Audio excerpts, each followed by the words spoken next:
Mas agora nós vamos falar da nossa vedete, que todo mundo quer saber da enxaqueca.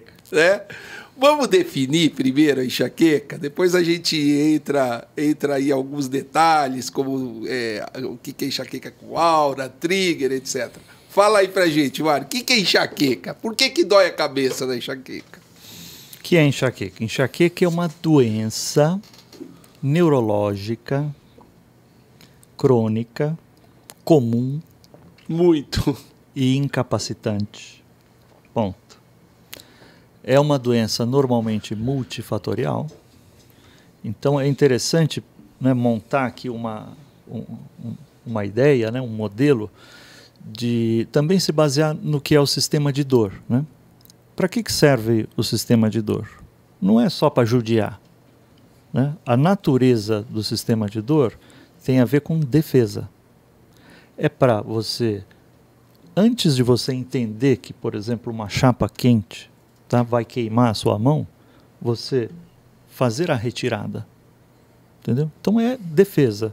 E por que a gente evoluiu nesses milênios todos com um sistema de dor? Né? Porque isso representa algum tipo de sobrevida adicional. Quer dizer, uma criança que nasce, por exemplo, com analgesia congênita, que é uma formação genética que não promove ela, né, de ter o sistema de dor, ela morre rápido. Ela fratura, ela não dura 3 anos. Então, o sistema de dor, ele tem o seu papel. Então, uma dor de cabeça, ela está acontecendo porque existe uma disfunção desse sistema. Então, esta buzina, este alerta, está disparando de maneira inadequada, ou ele está correto, está avisando de fato que alguma coisa ruim está ali. Entendeu? Então, isso aqui tem que ser diferenciado e entendido na definição da doença, né? Então, assim, as enxaquecas que são mais sofridas e que são recorrentes e que precisam de tratamento, normalmente são multifatoriais. Tem genética, quer dizer, não tem nenhum gene específico que diga se você tiver isso aqui, você está ferrado, você vai ter. A enxaqueca tem o que a gente chama de interferência poligênica. São vários genes, cada um com um pouquinho de contribuição. Mas existe, então, a sua predisposição, né? Na mulher, existe o componente hormonal. Tanto é que tem 3 vezes mais dor de cabeça em mulher do que em homem, tirando a cefaleia em salvas, que é o contrário. Existe também as situações de provocativos externos.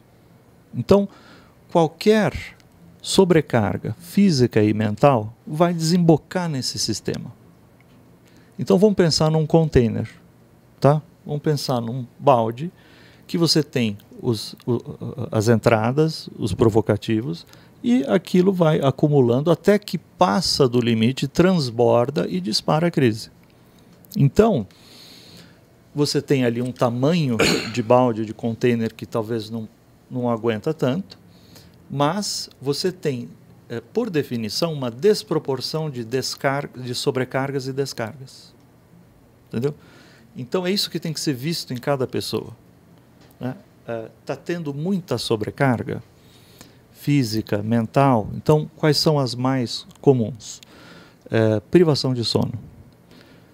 Sobrecargas do mental, né, do emocional. Ansiedade, antecipação, preocupação, irritabilidade, raiva. Sobrecarga no trabalho. Eventos de vida traumáticos, sobrecargas no trabalho, que também são físicas, né? Quer dizer, o indivíduo tem que assim, andar 2 horas até o trabalho, depois voltar 2 horas, né? Quer dizer, o dia tem 24 horas.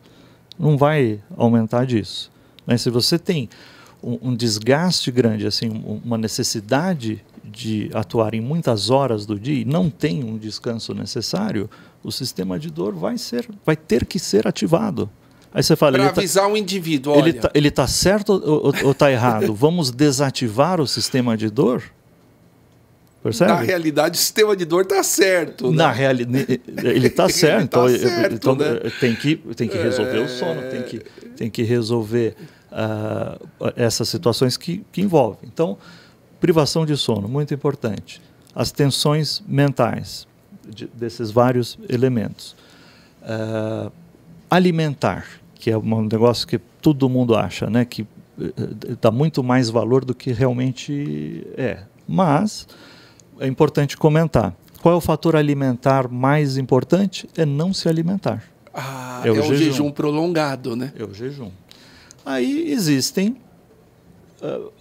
alimentos, né, que são colocados, né, que são relatados pelos pacientes, mas no final, assim, sobrecarga de qualquer alimento pode gerar.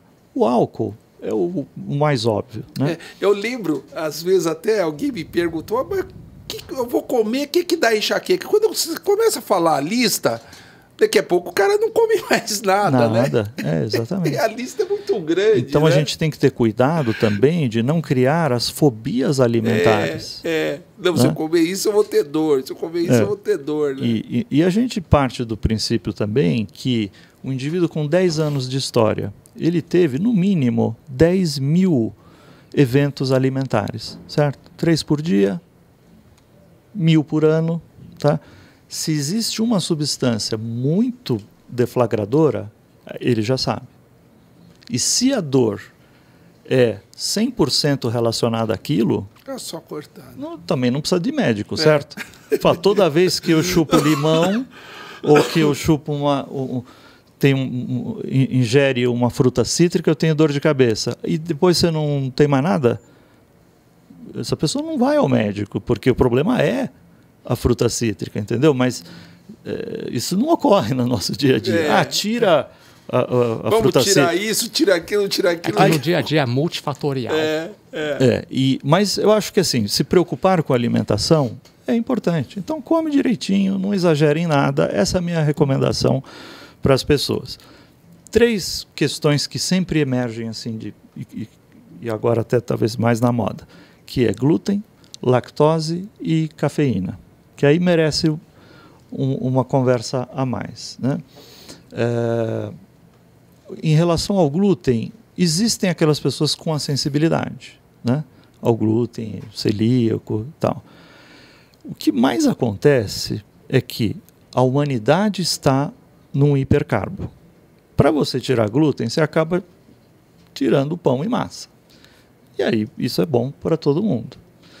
E acaba se sentindo melhor. Agora, daí dizer que o cola no cérebro e é um veneno e que essa é a causa da enxaqueca, para quem tem doença celíaca, ok, mas já está sabendo e já está tirando o glúten mesmo assim. Em relação à lactose, também é muito comum. Intolerância à lactose é algo que está aí, muita gente tem, né? Talvez 40% da população, né? Mas, de novo, é um pouco do óbvio. Assim, se você exagera muito no laticínio e tem dor depois, aquele é um componente, né? Então, a gente já fez, por exemplo, uma série de pessoas, o teste de intolerância. Aí você tem um teste positivo. O que você tem que fazer? Faz a experiência de retirada da lactose e vê o que você melhora. Às vezes melhora refluxo, às vezes melhora o intestino, né? E aí, se você tem melhora clínica com a retirada da lactose, ou você continua vivendo sem lactose, ou você suplementa com a enzima que é a lactase. Tá? É meio raro assim a gente salvar a vida de alguém por causa disso, mas é uma informação para o público em geral que é relevante. Em relação ao café, não só o café, a cafeína, né? Muita gente fala assim, corta o café que o problema é o café. Não. Tem alguns padrões. Por exemplo, você toma um monte de cafezinho de segunda a sexta. Aí sábado e domingo você está em casa, você não toma. O que você tem? Abstinência da cafeína e tem dor de cabeça por causa disso. Outra coisa, se você toma muito café e o café te gera mais ansiedade. Você toma muito café e toma café depois das 18 horas. Aí você tem insônia. Aí você tem dor de cabeça por ter mais ansiedade, mais insônia. Certo? Álcool. E uma última coisa em relação à cafeína é que tem muitas pessoas que têm hiperatividade e que se acalmam com muita cafeína.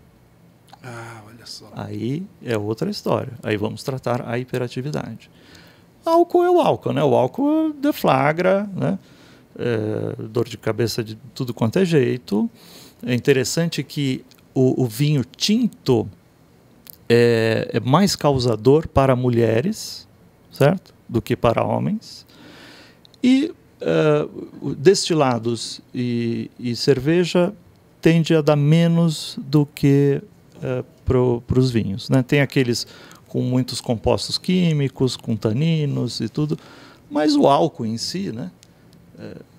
Por ele próprio, ele já é um desencadeante. E de novo, né? Se você tem dor de cabeça só e toda vez que você ingere álcool, provavelmente está feito o diagnóstico, certo? E está decidida a forma de tratamento, né? Difícil uma pessoa ir ao médico também com a enxaqueca, que a ressaca, por exemplo, é uma enxaqueca.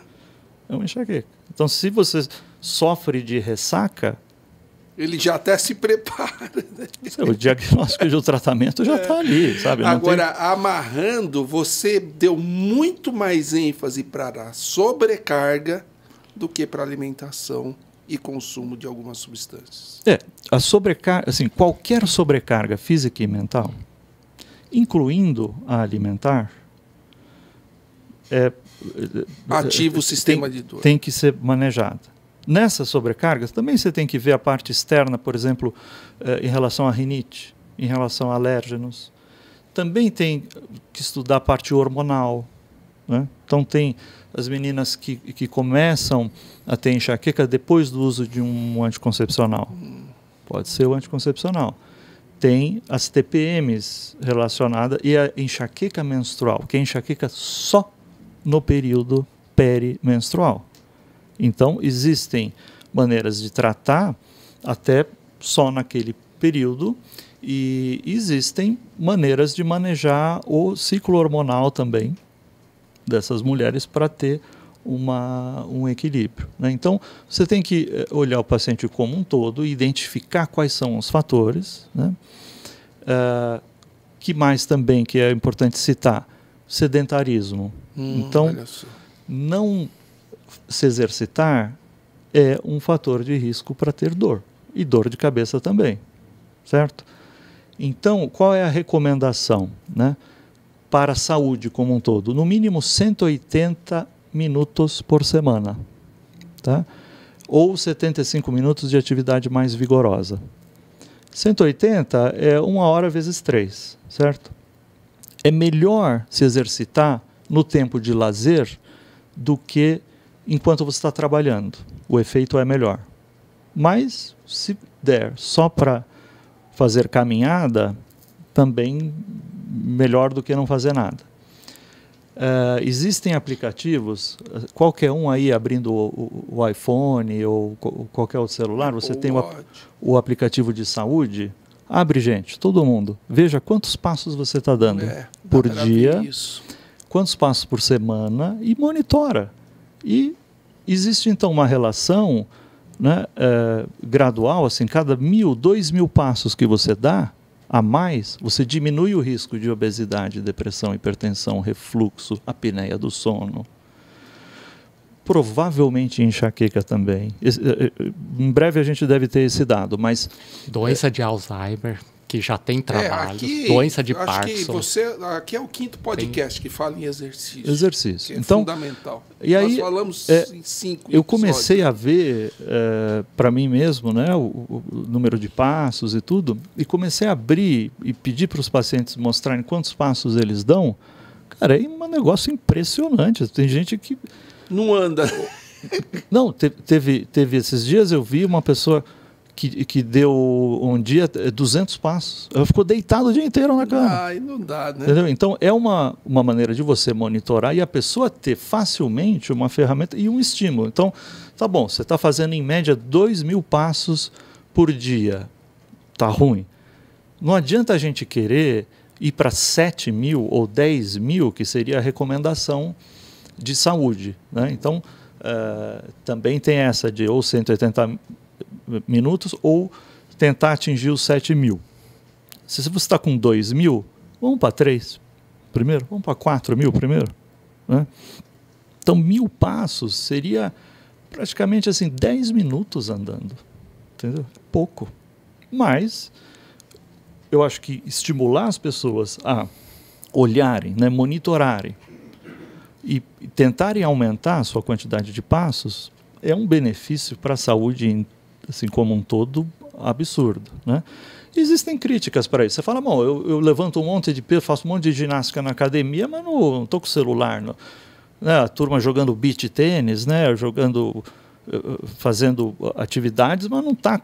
Isso aí o celular não está monitorando, né? Talvez com os relógios sim, mas não importa. Assim, o número de passos que está sendo contabilizado ali é aquele número que você tem, que é real mesmo e que pode ser melhorado. Então, pelo menos você agregar mais, né, a caminhada, você vai ter um benefício com certeza. Agora, o exercício pode ser um trigger? Também. Primeiro, aquilo que o Edson falou, né? Essa história do aneurisma cerebral. Então, as pessoas na academia estão puxando um ferro pesado, estão tendo dor. Com uma atividade física, aí é uma história que pode ser diferente e que precisa ser investigada. Uma atividade física muito exaustiva tende a dar dor de cabeça. Quando o exercício físico é tão intenso que acaba estressando e cansando o corpo. Aí ativa o sistema de dor. Gera desidratação, pode gerar hipertensão, e aí o sistema de defesa é ativado, né?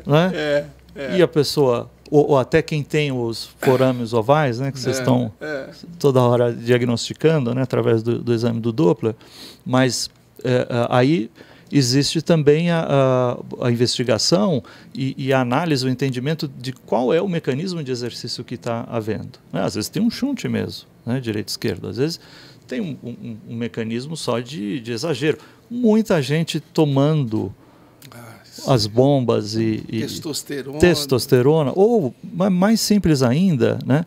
O whey é um hidrolisado proteico que pode gerar mais conteúdo de aminoácidos excitatórios. Então o nego está tomando whey ali né? sem perceber que aquilo pode estar sendo um exagero e só sobrecarregando o fígado para mandar aquilo embora. Entendeu? Então, eu acho que eu vejo muito exagero assim, no consumo de substâncias. Também, aí vai uma crítica para... Agora eu vou ser cancelado pelos... cancelado porque não vou ser porque eu não tenho nem seguidor.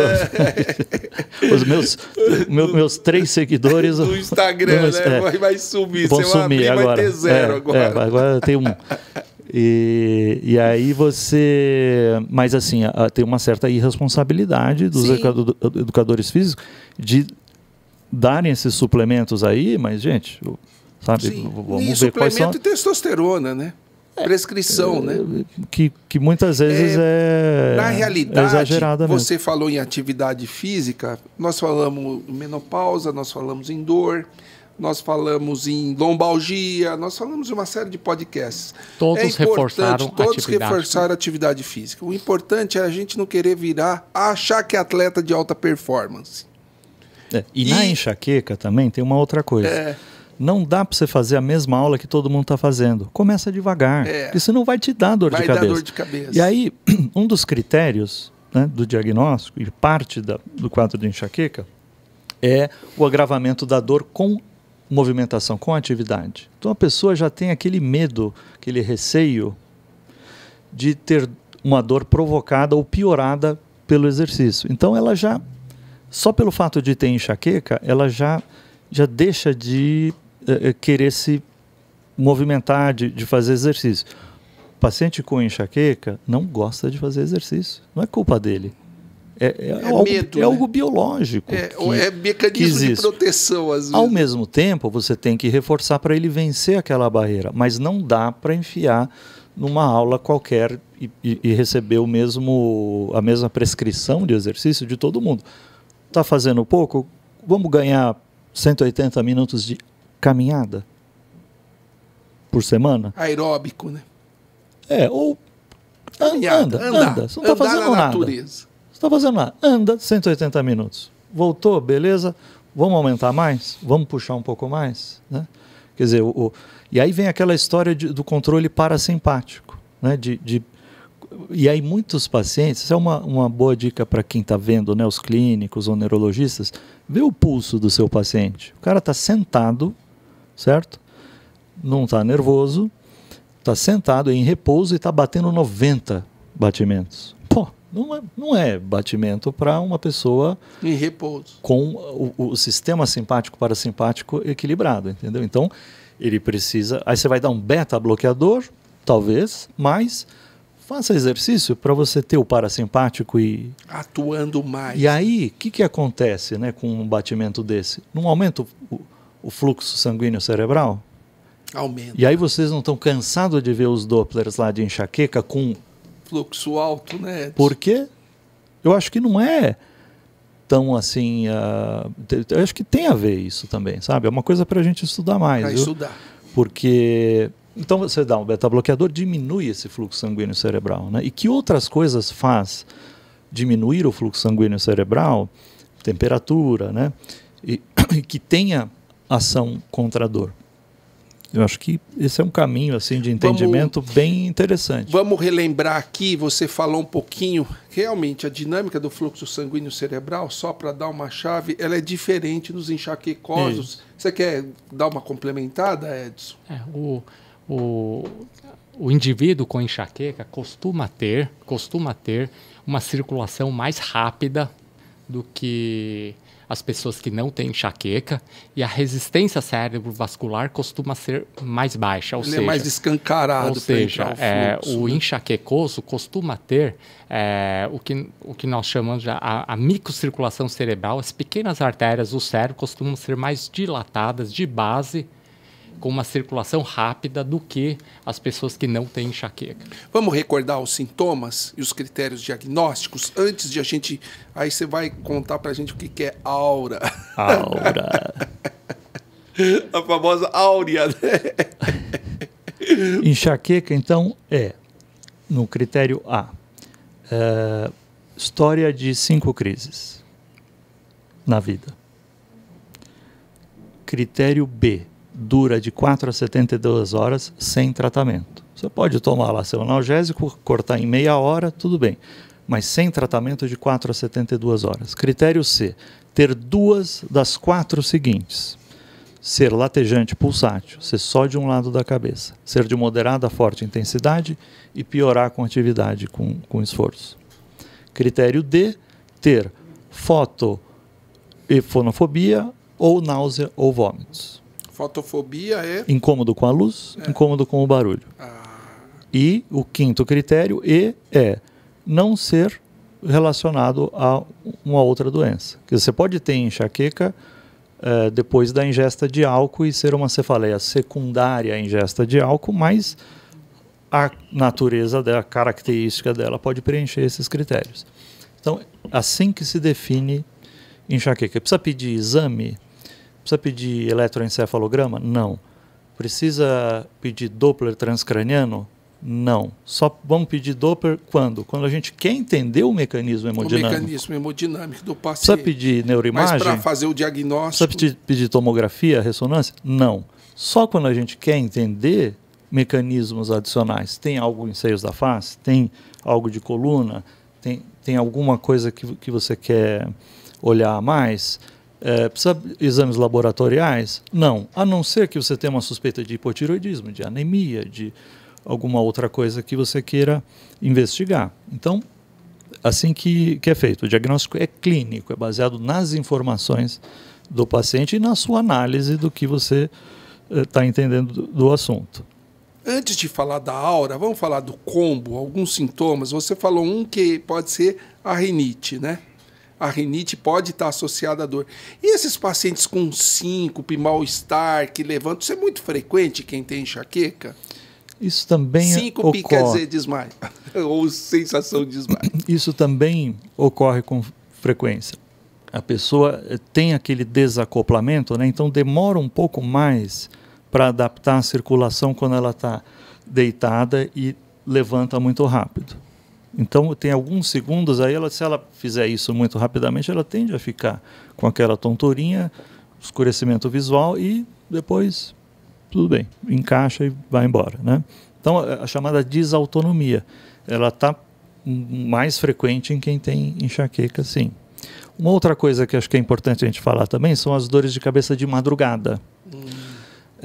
Tá então, aqui um enxaquecoso, tem dor de cabeça. Tem dor que aparece de madrugada, chamada cefaleia hípnica. A cefaleia em salvas gosta da madrugada, mas tem cefaleias secundárias. Por exemplo, se você tem a apneia do sono, você diminui a oxigenação e você vai ter, por hipóxia, uma dor de cabeça. Também porque a hipóxia pode gerar aumento da pressão arterial, pode haver aumento da pressão intracraniana também, pode haver hipoglicemia à noite. Então, aquele indivíduo que come tudo, mas aí come muito pouco lá pelas 7 da noite. Aí chega às 5 da manhã, acabou a gasolina, né? Aí pode ter a dor de cabeça por falta de glicose. Então, a gente tem que investigar fatores outros que podem acontecer. Às vezes, uma alteração na cervical, né, que o indivíduo dorme muito contraturado e aí esmaga e faz um mecanismo de contratura. Então, são dores que têm ali a sua característica um pouco diferente, né?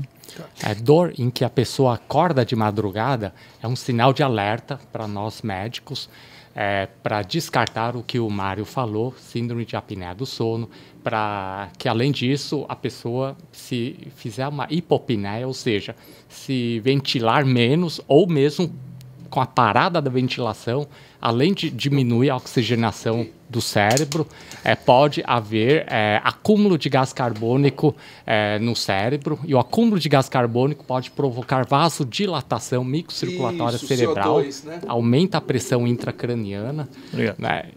É um dos fatores. Aí o próprio Mário falou da hipoglicemia, porque de madrugada, dependendo do horário, a pessoa fica muito tempo sem comer, né? Um diabético, por exemplo, né? Que de repente de madrugada pode ter hipoglicemia, por exemplo. Aí a pessoa isso pode desencadear dor, né? E um outro fator de cefaleia secundária, que sempre nós devemos ficar com o pé atrás, não é frequente, mas nós médicos precisamos ficar com o pé atrás, é a hipertensão intracraniana. Cefaleia associada à hipertensão ou decorrente de hipertensão intracraniana. Uma pessoa que tem, por exemplo, um hematoma subdural crônico, né? Um tumor, né? Um tumor no cérebro, um processo expansivo, um hematoma, hidrocefalia, que é acúmulo de líquido no cérebro, né? Aí, quando a pessoa dorme, a pessoa pode hipoventilar, pode acumular gás carbônico, que pode contribuir para o aumento da pressão intracraniana. A pessoa acorda de madrugada com dor de cabeça, levanta, anda, dá umas hiperventiladas, ou seja, respira, melhora, né? Melhora o gás carbônico, a pessoa se compensa e volta a dormir.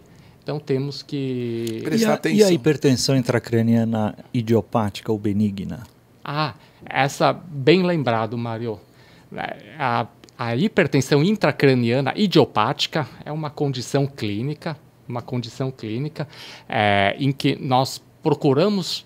A pessoa tem sinais e sintomas de hipertensão intracraniana, ou seja, a pessoa pode ter dor de cabeça, pode ter náuseas, vômitos, pode ter redução da acuidade visual, diplopia, né? Pode ter diplopia, ou seja, visão dupla. A pessoa pode ter consequências da hipertensão intracraniana, que é a diminuição da acuidade visual.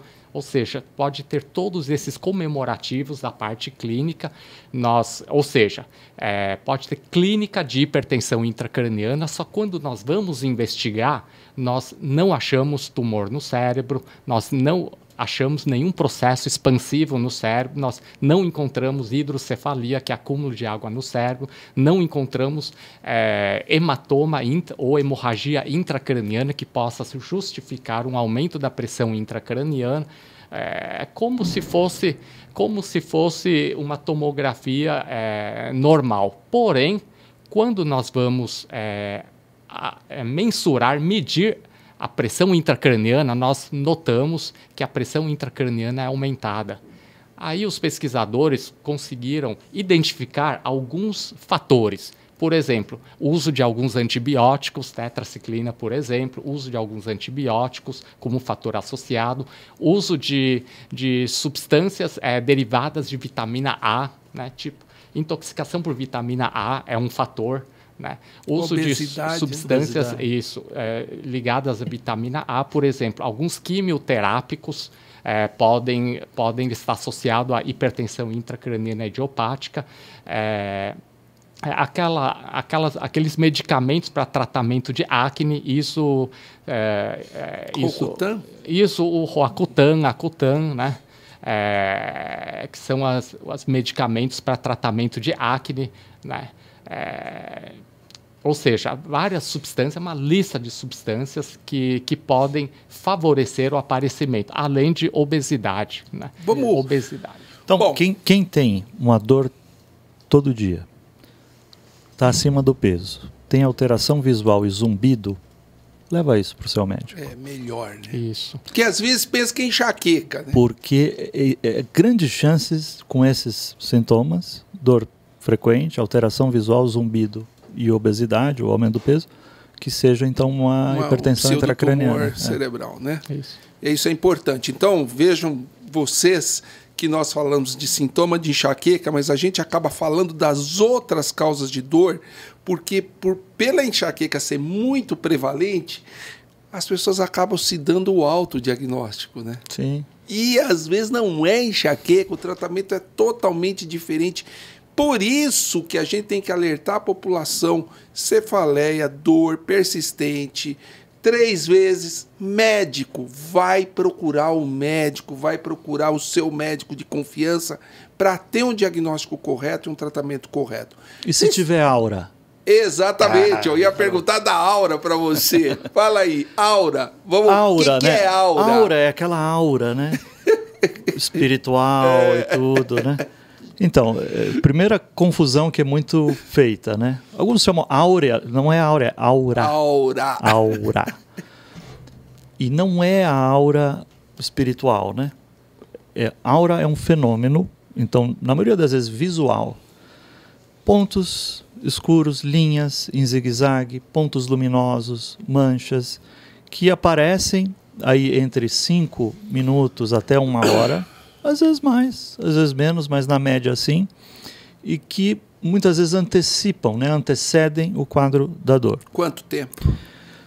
Logo antes. Você tem o fenômeno da aura e logo depois já vem a dor. Às vezes é durante também. Qual a importância de identificar a aura? Porque há um aumento de risco também, quer dizer, e associações. Então, tem a parte do cardiovascular. Então, a enxaqueca aumenta 3 vezes o risco para infarto, AVC. Se tiver aura, Nossa. 5 vezes. Nossa! Se tiver aura, fumar e usar anticoncepcional, 18 vezes. Meninas que têm enxaquecas com aura, que fumam e que tomam anticoncepcional, se não tiver nada sendo feito, normalmente eu coloco essas pacientes em aspirina preventiva, mesmo sendo jovem. A chance de um jovem ter AVC é muito mais baixa, mas o risco é aumentado. Não é para pôr medo nas pessoas, né? Porque também se você trata a enxaqueca, esse risco reduz, vai lá para baixo. É para você identificar fatores. Né? Também tem a história do forama oval patente, que se detecta com que é Doppler, muito frequente em quem tem aura é tipo 2/3, né? Que a gente vê nos pacientes. Porém, vale já ressaltar que fechar o forame não foi benéfico para o tratamento.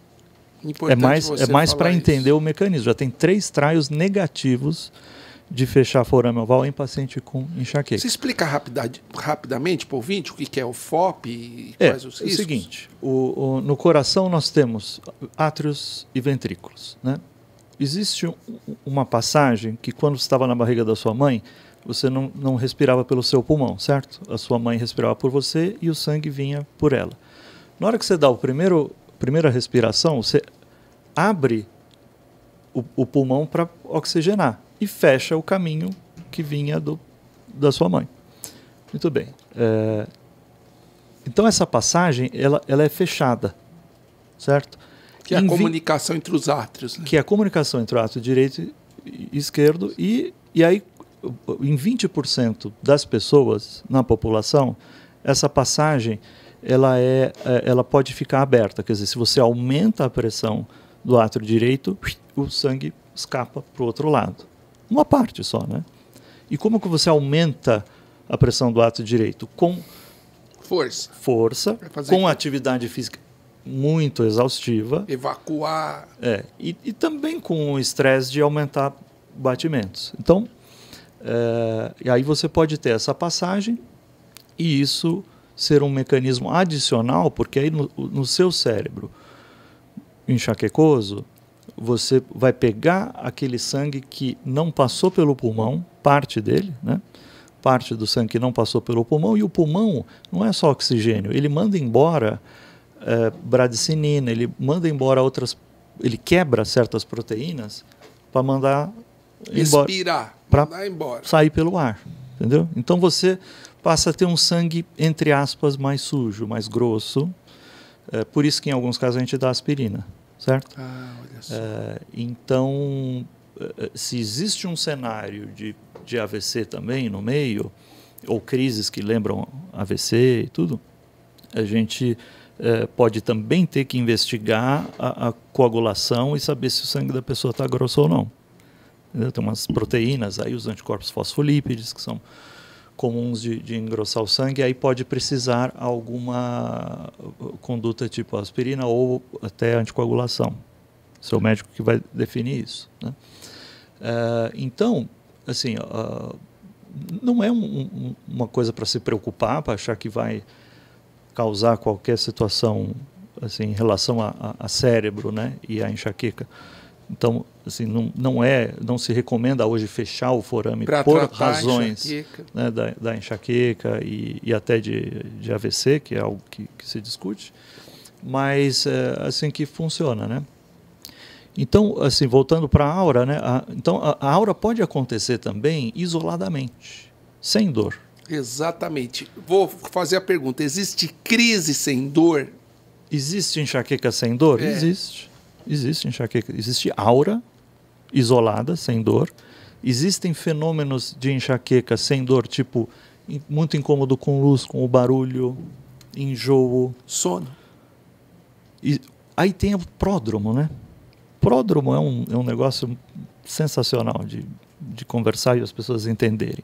É aquela fase anterior, de um dia, 12 horas, que já é enxaqueca, mas não tem dor ainda. Então você pode ter bocejo, você pode ter irritabilidade, você pode ter